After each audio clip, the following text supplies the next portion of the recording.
decades, he's been by the Queen's side, the man behind the monarch. Tonight, Prince Philip is being remembered for a life of service, motivated by a sense of duty. In the UK, across the Commonwealth and around the world, tributes are flooding in for the Duke of Edinburgh, the longest-serving consort in British royal history. Flags at half-mast, including here in Toronto, a sign of respect for a man who saw so many changes in an institution steeped in tradition. Good evening. For most of us, Prince Philip's presence in the public eye has been a constant. Married to the Queen for more than 70 years, his passing, a significant moment in a transformational reign. We begin our coverage with CTV's Danielle Hamamdjian at Windsor Castle. With a notice posted at the front gates of Buckingham Palace, so began the official mourning period of Prince Philip. It is with deep sorrow, it read, that Her Majesty the Queen announces the death of her beloved husband.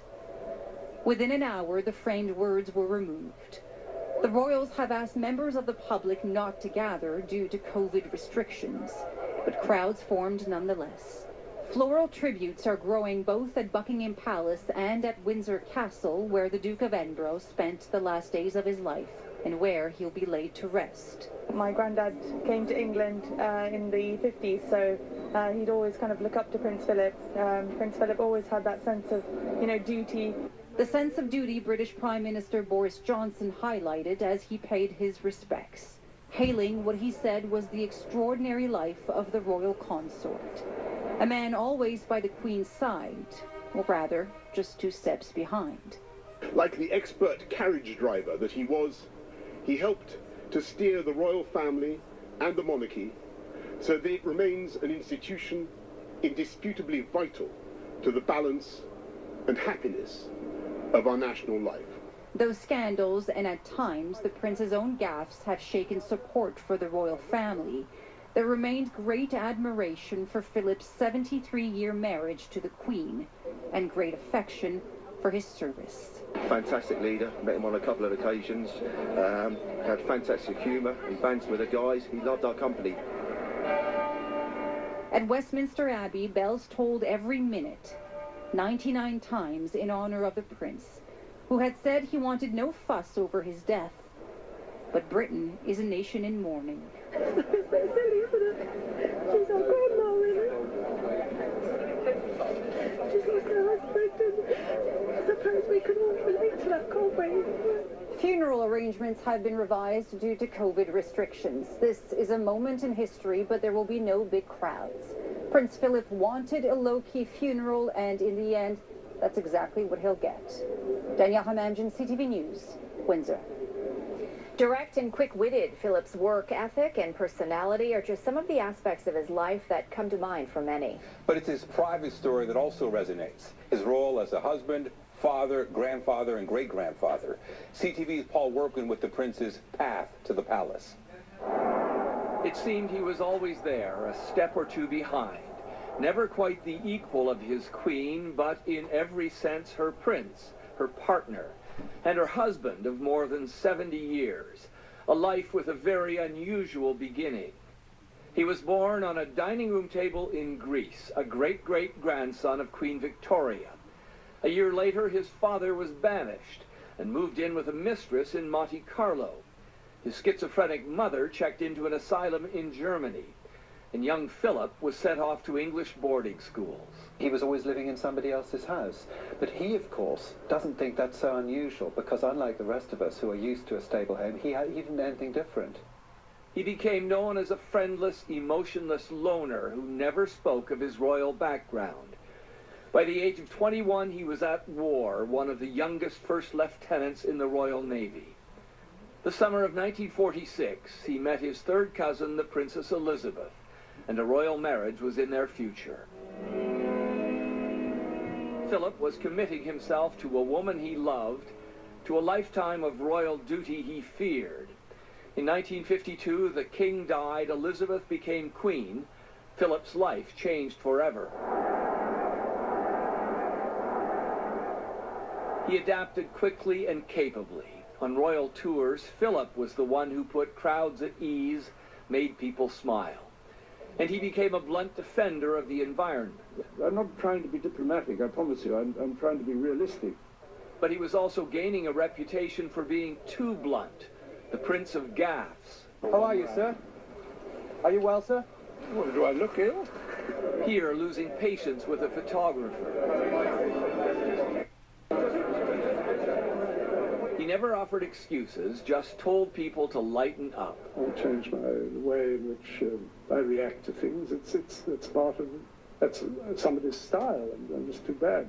I don't think that he was a gentle, easy man. I think he was quite abrupt sometimes. He's not given to small talk. But he's totally straightforward. You know where you are with him, even if you're in trouble. And that's the good side about him. Through it all, he had the Queen, who spoke glowingly of Philip's devotion on the occasion of their 50th wedding anniversary. But he has quite simply been my strength and stay all these years. And I and his whole family, and this and many other countries, owe him a debt greater than he would ever claim, or we shall ever know. They aged well together, and despite health concerns, he was often at her side, including hours in the rain celebrating her Diamond Jubilee. Over the years, Prince Philip made more than 22,000 solo appearances.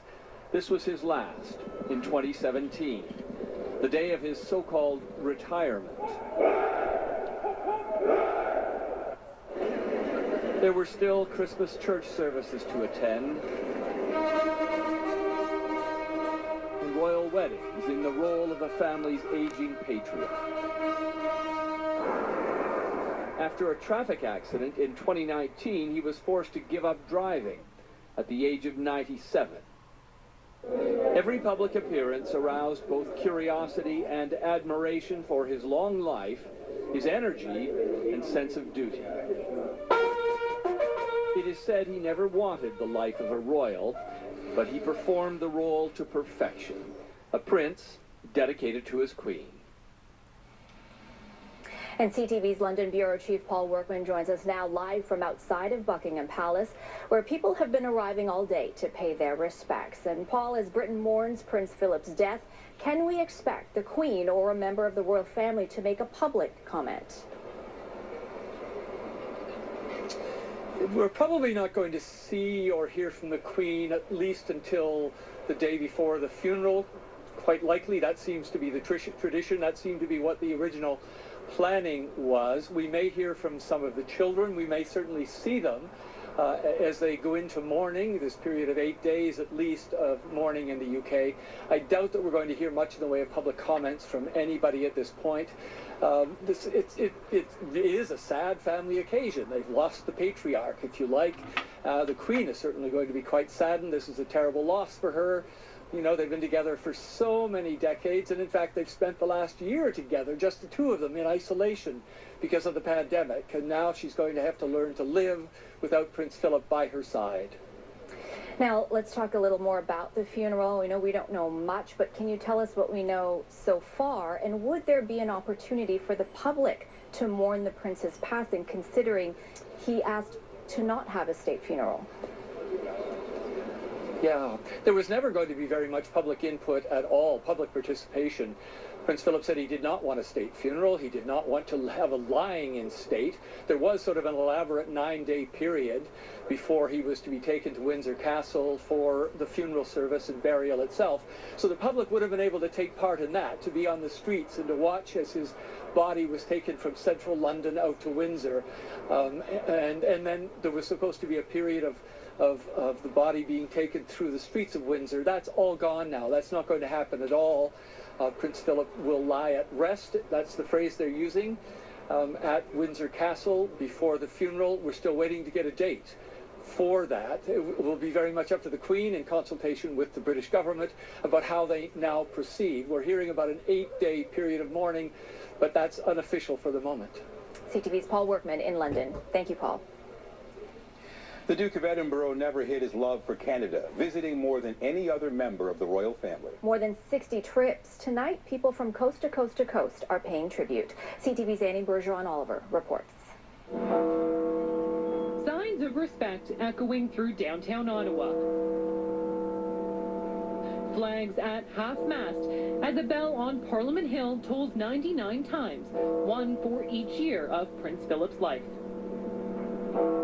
Prince Philip will be remembered as a champion for young people, a decorated naval officer, a dedicated philanthropist, and a constant in the life of Queen Elizabeth II. Over 7 decades, Prince Philip visited Canada more than any member of the royal family. He was here more than 20 times with the Queen and 46 times on his own. During his last visit in 2013, the Duke of Edinburgh paid special honor to the 3rd Battalion of the Royal Canadian Regiment, of which he had been named Colonel-in-Chief. I remember fondly his knowledge of Canada, his interest in Canadians and in Canada, but the passion with which he spoke about his service to young people. That is a memory I will always cherish. Former Prime Minister Jean Chrétien first met Prince Philip in 1967 and says he was always a kind and funny man. He was a bit direct, but controversial, and why not? And the day that he quit, more or less, he said, I'm not doing anything public anymore. He said to me, I have unveiled more than 20,000 plaques. So he said, I have done enough. A virtual book of condolences has now been set up by Canadian Heritage. And next week, when the House of Commons returns, members of Parliament will pay tribute to Prince Philip's legacy. Annie Bergeron-Oliver, CTV News, Ottawa. Premier Doug Ford paid tribute to Prince Philip's life of service to his country, the Commonwealth, and his family. On behalf of the people of Ontario, we want to give our condolences to Her Majesty, the Queen, and the royal family.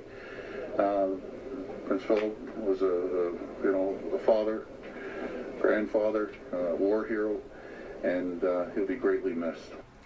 Prince Philip had been to Ontario several times over the decades, most recently in 2013.